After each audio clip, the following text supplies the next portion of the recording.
Mic check 1 2. Mic check 1 2.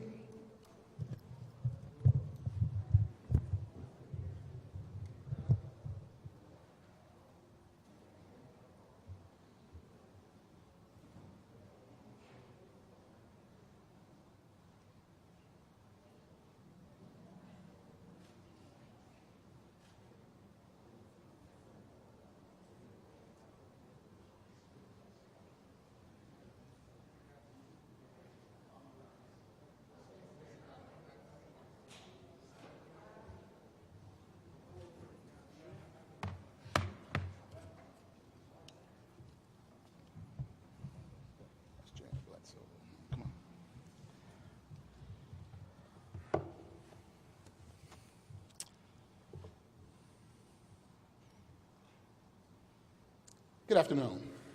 I'm here joined by Mayor Brandon Scott, our State's Attorney Marilyn Mosby, our Council President Nick Mosby, Director Vernon Herron, who leads our Officer Safety and Wellness Program, who has been working around the clock to make sure our personnel are ready and are able to be at work and do a great job. Colonel Worley from our Criminal Investigations Division, Major Edwards, who leads our Homicide Division, Chief K.T. Yeager, who leads our Science and Evidence Division. And I think we're also joined by Ms. Bledsoe from the State's Attorney's Office.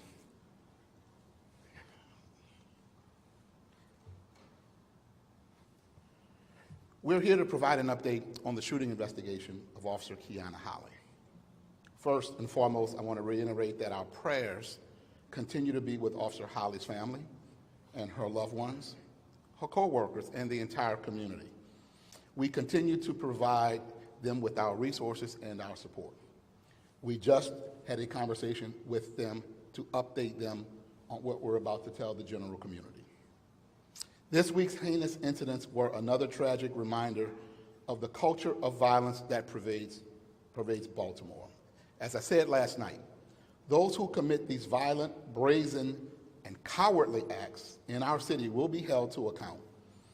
We will always work to bring justice to all of the victims of violence.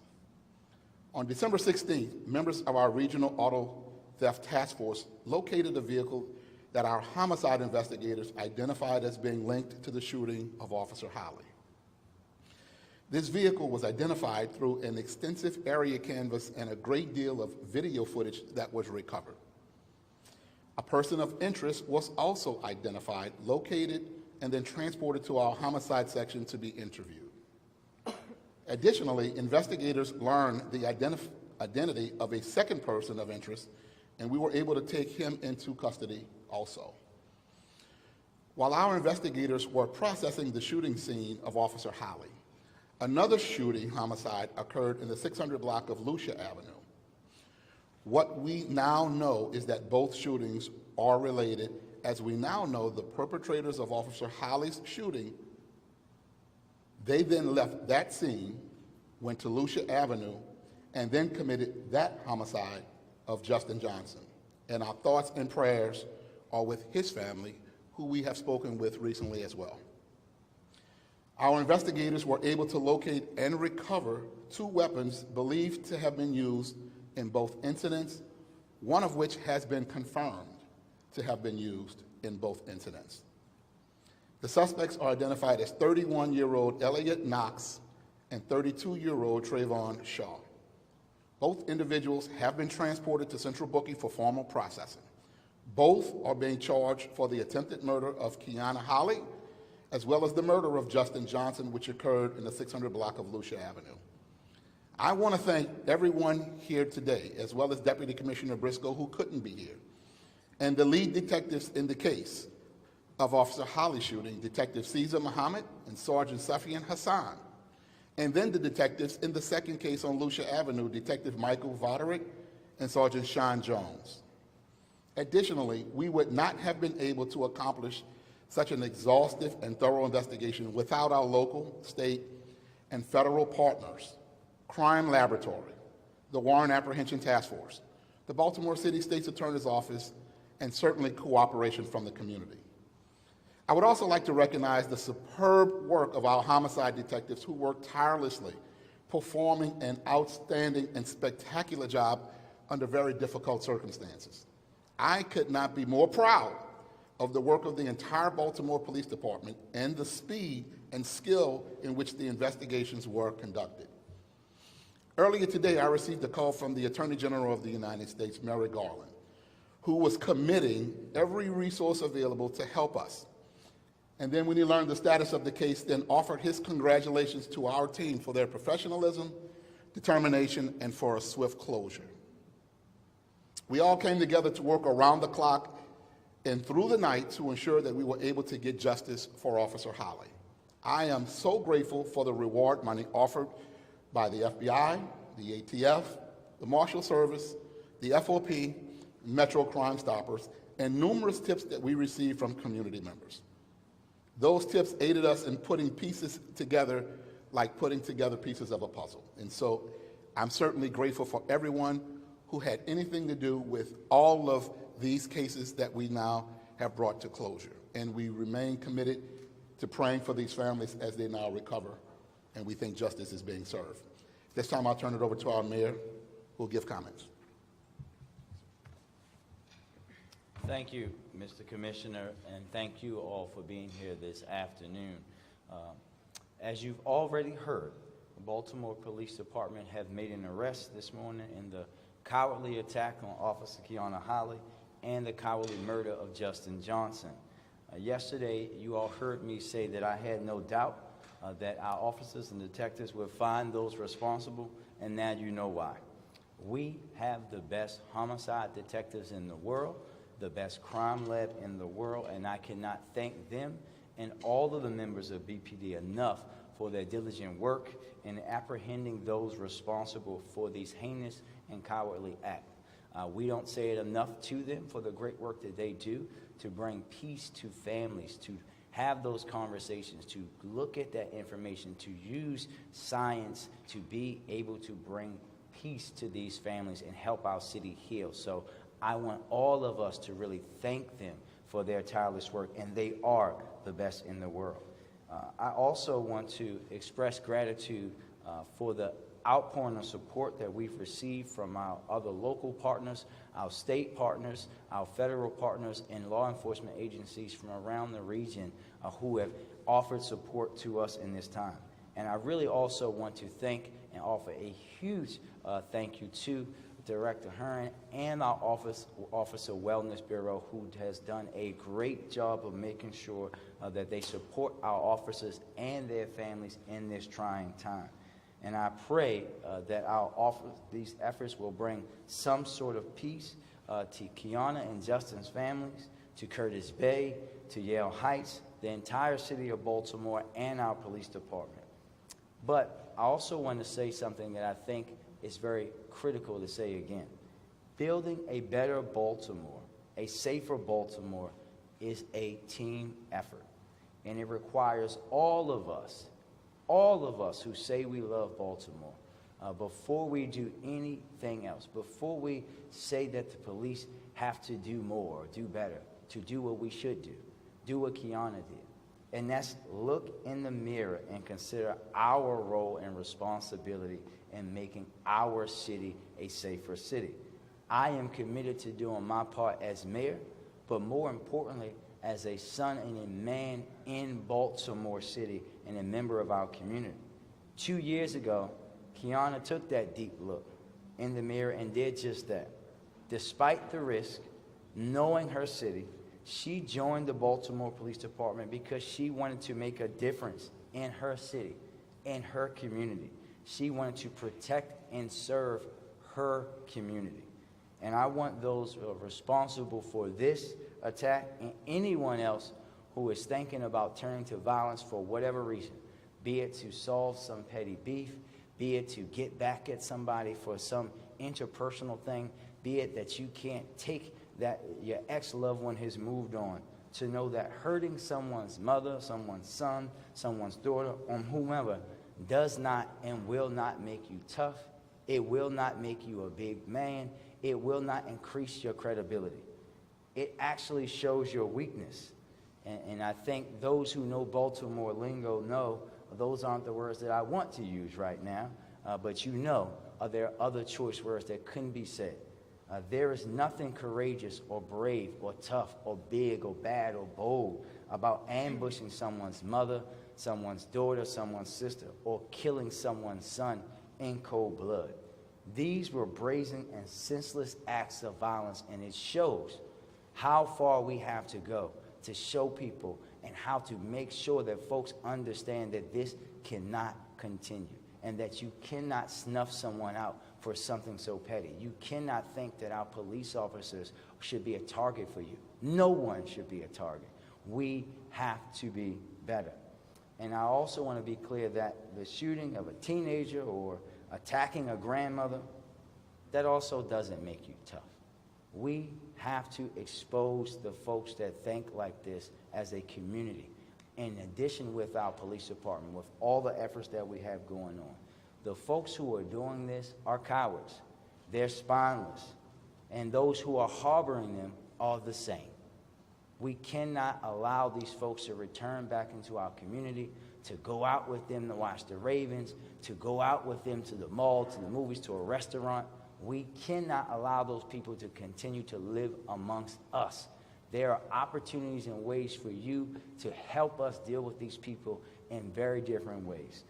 I also want you to keep the family of Officer Holley and of Justin in your prayers. Pray for a recovery for Officer Holley. Pray that this family of Justin gets some peace from this loss as they go into the holiday season. And as well, I want you to thank and pray for the entire team at Shock Trauma who are working on Officer Holley continuously to try to bring her back to her family so that we can continue to see her light shine, which we will do each and every day. And lastly, I'll say, as your mayor, I am committed to doing everything in my power to making Baltimore a safer city, and ask that everyone that loves Baltimore join me in doing that. And I'll turn it over to our state's attorney. And as I do that, I want to thank her office for working through the night with our homicide detectives to be able to bring this case to a closure. Madam State's Attorney.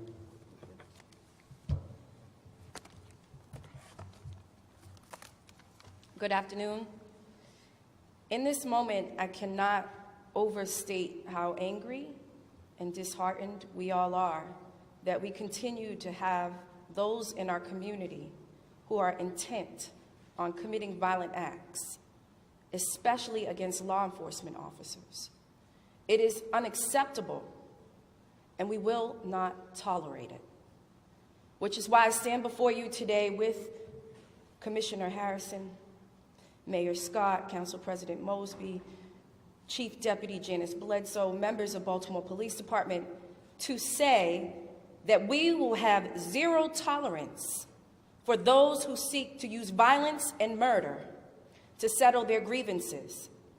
And the criminals that do will be prosecuted to the fullest extent of the law. I cannot thank Commissioner Harrison and the entire Baltimore Police Department enough for their incredible work in apprehending the perpetrators of these heinous acts, and so quickly. I especially want to acknowledge the homicide detectives that, as you've already heard, worked with through the night until 4 o'clock in the morning, specifically Detective Caesar Muhammad and Detective Dave Moynihan, as well as working with my prosecutor, one of the best and the brightest, Chandrea Hanna, who, because of their relentless commitment to this city, working through the night nonstop around the clock since yesterday to ensure some measure of accountability in apprehending the perpetrators of these offenses. Because of them, the citizens of Baltimore will rest better knowing that these brazen criminals are off our streets. Any loss of life is tragic and robs our city of so much of our potential greatness. But any individual who seeks to target those who protect and serve our city crosses the line of any acceptability. And although the defendants are presumed innocent unless and until proven guilty, my office has every intention and is committed to ensuring accountability to the fullest extent of the law. Today, as a city we send a message to anyone who wishes to foster an atmosphere of fear within our neighborhoods that reckless violence will not be tolerated by the community or by the Baltimore City law enforcement. As Officer Holley continues to fight and fight for her life, we vow to her, her family, her colleagues, this community, that we will get justice on her behalf. For every victim that has been affected by these heinous acts of violence, we will get justice on their behalf. So together, we send our condolences to the family of Justin Davis, and I only ask that as a city, we continue to keep Officer Holley and her family in our prayers and in our thoughts as Officer Holley valiantly fights for her life. Together, we stand with her family in total support at this very difficult time. Thank you.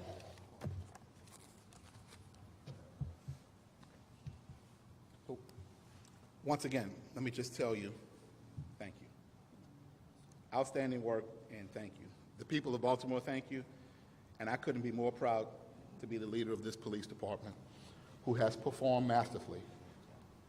And we want to make sure we acknowledge that. I see you. I see your work. The rest of Baltimore now sees your work. Thank you. This time we'll take a few questions. Amanda will guide you through it.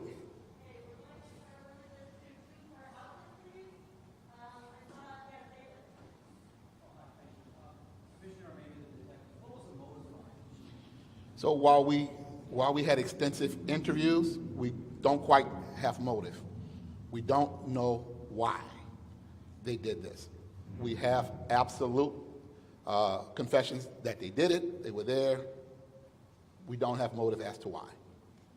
Commissioner, is there any indication that these two had any prior run-in with Officer Holley? It was completely random. Can you give us an indication of whether or not there was some sort of connection? We don't believe it's random, but we also, at this time, still early in the investigation, don't have the answer as to whether or not there are previous contacts. That's what's being investigated, and investigators, along with federal agents, are working together to get the answers to those questions.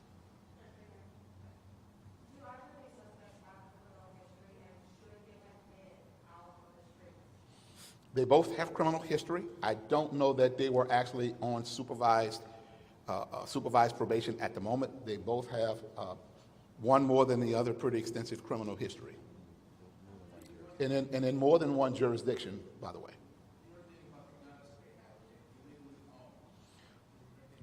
What we can say is the guns did not belong to them.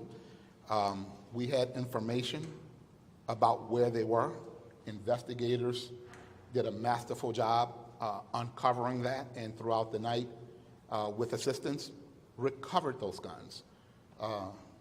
Director Yeager, who handles our science and laboratory, his job did run ballistics tests. We have confirmed that one of them is tied to both shooting incidents. We're still waiting on the results of the second. But we know for a fact, what we know is that 2 guns were used, 2 guns were recovered.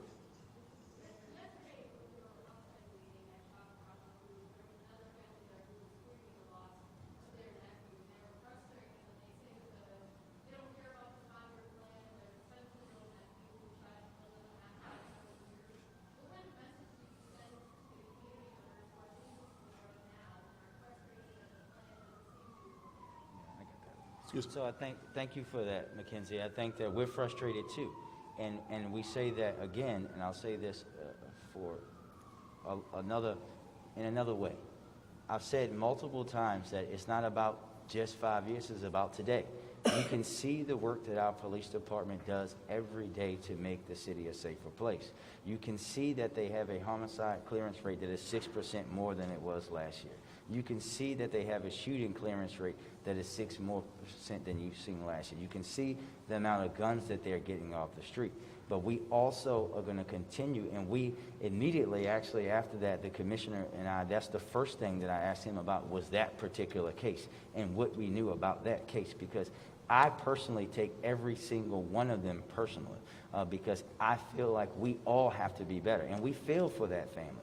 But we also know once and again that Baltimore has had this violence longer than I breathe air, and all of us are going to have to commit to doing what we can do now, next year, 3 years, 4 years, and 5 years.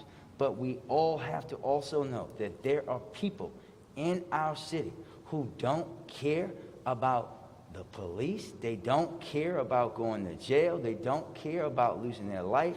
They would say that they would rather be judged by 12 than carried by 6. We have to get to those people and get those folks who are committing the violence out of our community, and that's something that we're going to focus on every day. We know that that's not the switch that we can flip overnight, but we're not going to rest until it continues to grow for our city, and we're also not going to allow people's pain and suffering to be used for propaganda. We're going to actually work with those people and those families each and every day.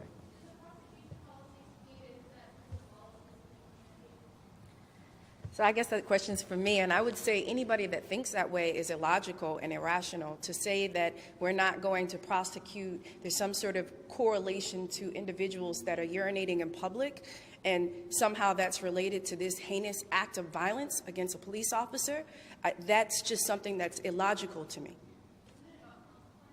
It's about what?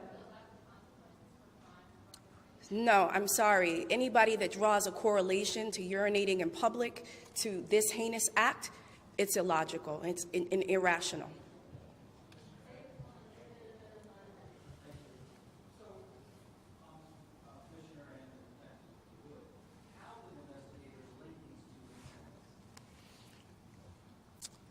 First of all, they're very good investigators. That's number one. We have very good scientists. That's number two. We're a very good police department. That's number three. And we have very good technology. And what we have is a number of cameras, personally owned home cameras, along with license plate readers. Putting the puzzle together with both of them led us to a vehicle. When we found the vehicle, we found the person of interest and confiscated the vehicle, took the person of interest into custody. The rest is great detective work.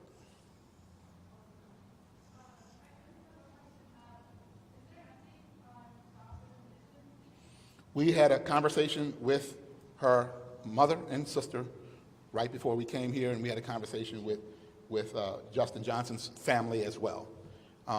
There is no update. What they told us is that Dr. Scalea gave a critical but stable diagnosis.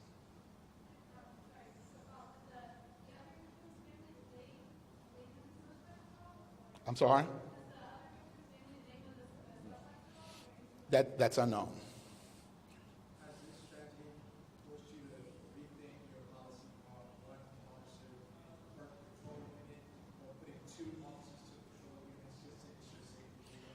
That question has come up, and to be honest, around the country that question comes up. There is no data anywhere in America that suggests that 2 officers in a car is safer than 1 officer in a car. Most departments, most large city departments, use the single officer per car concept. There are some types of tactical work that we do where it requires 2 officers, but patrol response, it doesn't require that. Quite honestly, if we did that, we wouldn't have enough officers or cars or a combination of both to effectively do that and still cover the whole city the way we do it now.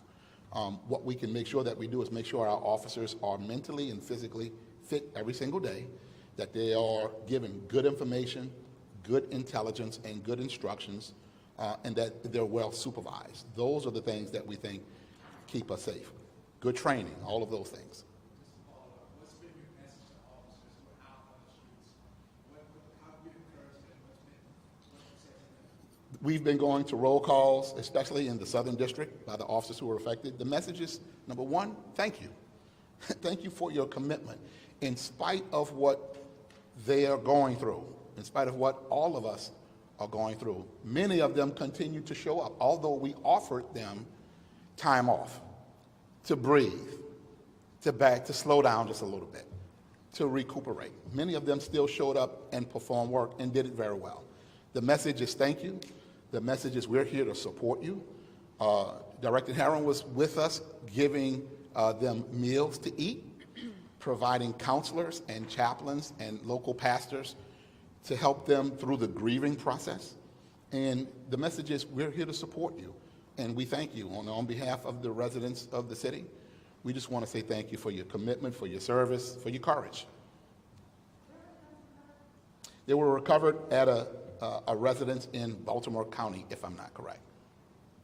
If I'm correct.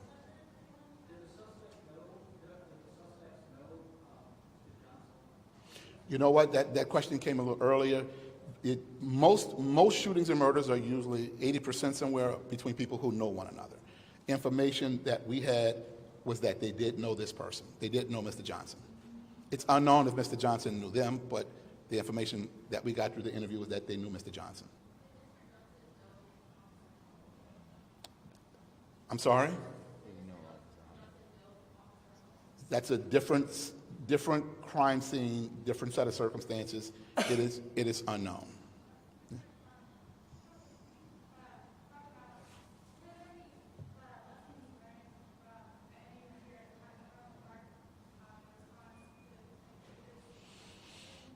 Well, what I can say is that I've received calls from people in the city.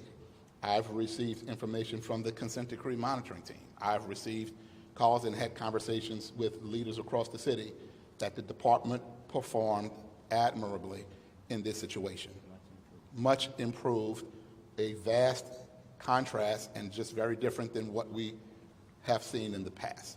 That is the expectation that we have of our department and the level of excellence that we expect from them every single day. And you know what? They delivered. All right, that's it. Thank you all.